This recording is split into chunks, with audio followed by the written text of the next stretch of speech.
بہت ایک شرمناک فیصلہ سنایا ہے اے ٹی سی سرگودا کے جج محمد نعیم شیخ نے۔ یہ محمد نعیم شیخ وہ ہیں جن کو جسٹس عالیہ نیلم نے لگایا تھا۔ ان سے پہلے یہاں پہ جج محمد عباس تھے۔ جج محمد عباس بہت ہی اپرائٹ جج تھے، بہت دبنگ جج تھے، بہت لائق جج تھے، اپنے حلف سے وفا کرنے والے جج تھے، جن کو chief justice Lahore high court Malik Shehzad Ahmad Khan sahib نے لگایا تھا۔ پھر قاضی فائز عیسیٰ نے ملک شہزاد احمد خان صاحب کو نون لیگ کے کہنے پر سپریم کورٹ لے آئے تھے اور جسٹس عالیہ نیلم کو chief justice Lahore high court بنا دیا تھا۔ جسٹس عالیہ نیلم نے لاہور ہائی کورٹ کا چیف جسٹس بنتے ہی جو سب سے پہلے 3 اقدامات کیے تھے، ان میں سے ایک کام یہ کیا تھا کہ جتنے بھی آزاد ججز تھے، جو اپنے حلف سے وفا کرنے والے ججز تھے، جو کمپرومائز نہیں تھے، جو کسی کی بات نہیں سنتے تھے، جو کسی کے کہنے پہ فیصلے نہیں کرتے تھے، جو لکھے لکھائے فیصلے نہیں پڑھتے تھے، ان ججز کو ٹرانسفر کر دیا اور ادھر اے ٹی سی میں منظر علی گیل کو لگا دیا، ادھر اس کو نعیم شیخ کو لگا دیا۔ اس طرح سے ہر جگہ کے اوپر انہوں نے وہ جج لگائے جن کے بارے میں ابھی آپ اظہر مشوانی کا ٹویٹ پڑھ لیں۔ اظہر مشوانی نے جو ٹویٹ کیا ہے اس میں انہوں نے، میں آگے چل کے آپ کو بتا بھی دوں گا، انہوں نے بتایا ہے۔ اور پھر ابھی فائزہ مراد کا آپ ٹویٹ دیکھ لیں، انصاف حسن پنجوتا صاحب کا دیکھ لیں۔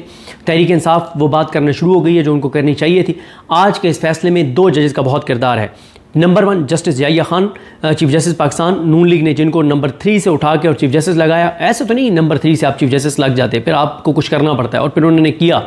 انہوں نے اے ٹی سی کورٹس کو حکم دیا کہ 4 ماہ کے اندر 120 دن کے اندر سزائیں سنا دو۔ میں یہ کیوں کہہ رہا ہوں سزائیں سنا دو؟ کیونکہ پتہ ہی ہے اس وقت کون سا کوئی آزاد جج لگا ہوا ہی نہیں ہے، ایک آدھ کے علاوہ۔ باقی تو سارے وہ ججز ہیں جو عالیہ نیلم صاحب نے لگائے ہیں، اور وہ کتنے ایک آزاد ہیں، وہ تحریک انصاف والوں کے بیانات آپ پڑھ لیں کہ وہ کتنے ایک آزاد ہیں، جو وکلا وہاں پہ ٹرائل کر رہے ہیں ان سے آپ پوچھ لیں۔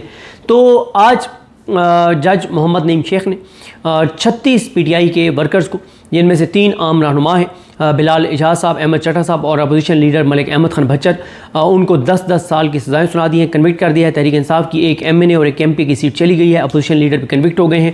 اور میری ابھی بات ہوئی ہے جو یہ ہیں ساجد محبوب صاحب، جو ہیں ساجد محبوب آوان، یہ شفقت محمود آوان صاحب کے بھائی ہیں، اور انہوں نے جو ہے وہ تفصیلات شیئر کی ہیں۔ اور انہوں نے، میں بلکہ پہلے آپ کو سنا دیتا ہوں جو شفقت آوان صاحب جو بات کر رہے ہیں وہ کیا بات کر رہے ہیں، ذرا یہ آپ سن لیں، کیونکہ شفقت آوان صاحب جو ہیں وہ بھی اس ٹرائل کو، یہ ٹرائل کر رہے تھے، ان ملزمان کے کیسز کو دیکھ رہے تھے۔ پہلے ذرا سن لیں شفقت صاحب کیا کہہ رہے ہیں۔ اور شفقت صاحب جو ہیں یہ سرگودا سے پی ٹی آئی کے ایم این اے بھی ہیں۔ 20 سالہ جو میری وکالت ہے اس میں اتنا بھیانک اور اتنا شفاقانہ فیصلہ نہیں دیکھا۔ ٹھیک ہے، ججز جو ہیں وہ فیصلے کرتے ہیں میرٹ سے ہٹ کے، لیکن اس طرح اس کیس میں میرٹ کی دھجیاں اڑائی گئی ہیں، اور ایک لکھا لکھایا فیصلہ جج کے پاس آیا اور اس نے پڑھ کے سنا دیا ہے۔ اس کی مثال اس سے پہلے نہیں ملتی۔ 2 ایسے ملزم ہیں اس میں جن کے خلاف شہادت نہیں تھی، اور جج صاحب نے مجھے کہا ان کے خلاف تو بحث ہی نہ کریں، یہ تو ان کا تو نام ہی نہیں ہے۔ بلال اجاز ایکس ایم این اے اور احمد چٹھا سٹنگ ایم این اے، ان 2 کی میں بات کر رہا ہوں۔ اور جو جج صاحب کو فیصلہ ملا ہے سنانے کے لیے، اس میں جج صاحب نے پھر یہ بھی نہیں دیکھا کہ وہ دونوں بھی 10 سال سزا ہے۔ تو بس جنازہ نکل چکا ہے جوڈیشری کا، اس سسٹم نے ڈیریل ہو گیا ہے یہ، اور بس کولیپس کی طرف ہم جا رہے ہیں۔ اب دیکھیں کس وقت یہ معاشرہ ٹوٹتا ہے۔ یہ بتائیے گا پی ٹی آئی کے پاس آگے کیا لیگل آپشن ہے؟ آج فیصلہ ہو گیا، آگے نہیں کیا لیگل آپشن؟ شرم آتی ہے کوئی آئین اور قانون کا نام لیتے ہوئے بھی، اللہ کی قسم بطور وکیل شرم آتی ہے کہ کہیں بندہ بات کرے آئین کی، قانون کی۔ ٹھیک ہے ہم جائیں گے اپیل میں، لیکن وہاں پہ ججز کون سا، وہ انہوں نے فل فیصلے کرنے ہیں، ان کو بھی ایسے ہی لکھے لکھائے ملنے ہیں، انہوں نے بھی ایسے لکھے لکھائے سنانے ہیں۔ اس میں جو ٹرائل ہوا سر، اس میں یہ جناب صورتحال ہے۔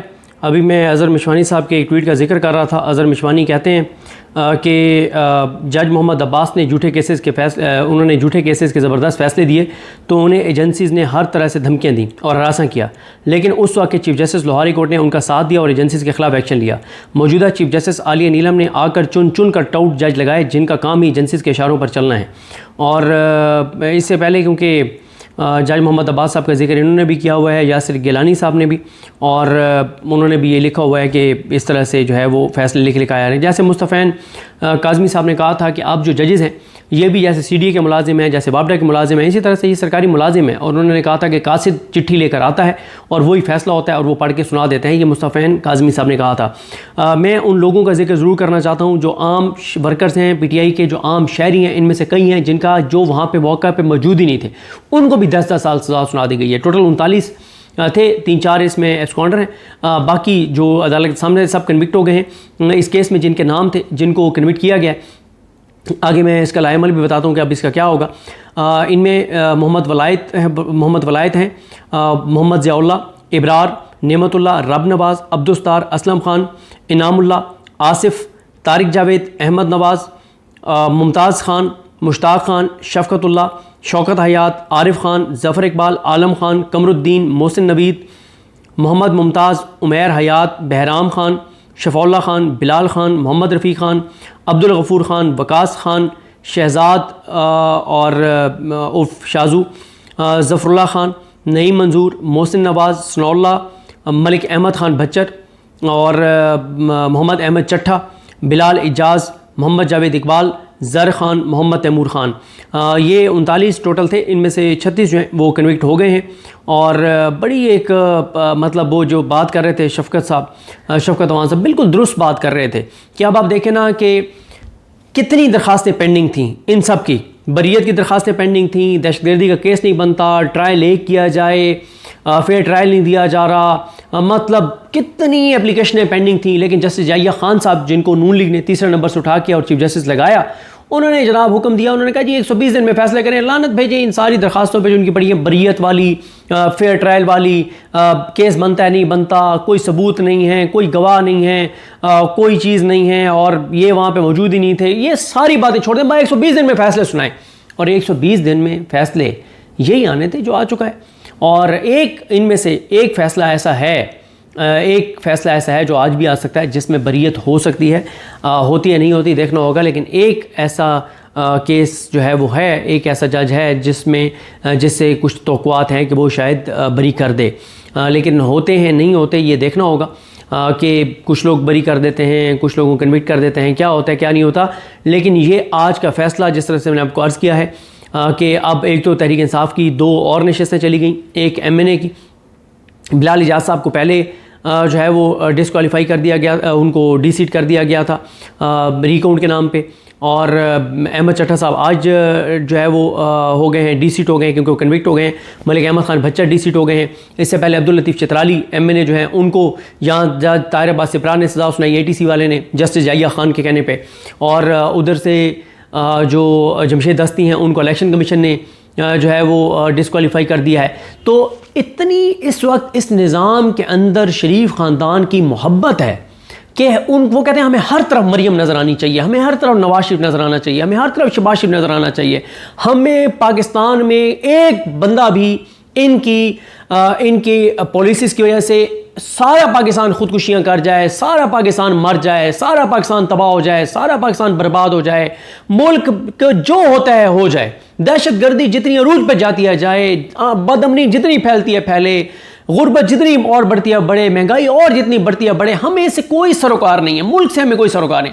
ہمیں بس شریف خاندان ہر طرف نظر آنا چاہیے, ہمیں بس نون لیگ ہر طرف نظر آنی چاہیے, ہمیں بس جو ہے نا وہ عمران خان کے ساتھ کھڑا ہوا ایک شخص قابل قبول نہیں ہے, عوام کا منتخب کردہ ایک MNA ہمیں قبول نہیں ہے, عوام کے ووٹوں سے منتخب ایک MP ہمیں قبول نہیں ہے.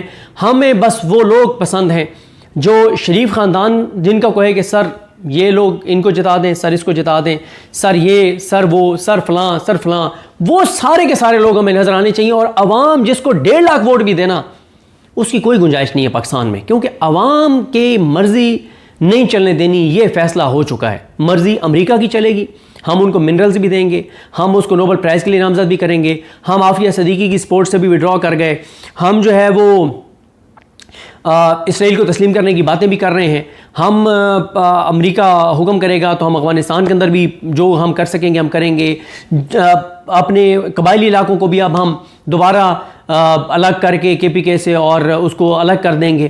ہم ہر وہ چیز کریں گے جو امریکہ کے مفاد میں ہوگی, لیکن کوئی وہ چیز ہم نہیں کریں گے جو پاکستان اور پاکستانیوں کے مفاد میں ہوگی, کیونکہ اس وقت ہمیں پاکستان اور پاکستانیوں کا مفاد عزیز نہیں ہے, ہمیں عزیز ہے. تو اس وقت اپنی ذات, مفاد, اقتدار اور امریکی مفاد یہ ہمیں عزیز ہے. اللہ تعالیٰ رحم کرے پاکستان پر, لیکن میں بالکل نا امید نہیں ہوں. ایسی چیزیں چل نہیں سکتی جس طرح سے چل رہی ہیں. ہاں یہ بات ضرور ہے کہ ہم لوگ سب پاکستانی جو ہے وہ کوئی جدوجہد کرنے کے بجائے سب کسی معجزے یا کسی حادثے کے انتظار میں ہیں. تو اس میں کوئی شک نہیں ہے، کوئی معجزہ بھی ہو سکتا ہے، کوئی حادثہ بھی ہو سکتا ہے، اور اس سے پہلے عوامی جدوجہد کے نتیجے میں بھی کوئی چیز ہو سکتی ہے۔ ایسا نہیں ہے کہ یہ نظام اسی طرح سے چلتا رہے گا۔ ناانصافی جتنی تیزی سے بڑھے گی، بربریت، ظلم جتنی تیز سے بڑھے گا، اتنا جلدی اس کا اختتام ہوگا انشاءاللہ۔ اللہ تعالیٰ ہر اس شخص کو یا تو ہدایت دے جو پاکستان کو کمزور کر رہا ہے، تباہ اور برباد کر رہا ہے، اور اگر وہ اس کو ہدایت نہیں ملنی تو پھر اللہ تعالیٰ اس کو جو ہے وہ انجام کو پہنچائے، اور اللہ تعالیٰ پاکستان کو سلامت رکھے، پاکستان مضبوط رہے، پاکستان آگے جائے، بجائے اس کے کہ پاکستان کمزور ہو اور پاکستان کی بنیادیں کھوکھلیں اور خدا نخواستہ ملک اس طرف جائے جو 1971 جیسے حالات تھے جو کہ پیدا کر دیے گئے ہیں۔ اللہ تعالیٰ پاکستان پر رحم کرے، اللہ تعالیٰ ہم سب پر رحم کرے۔ اللہ حافظ۔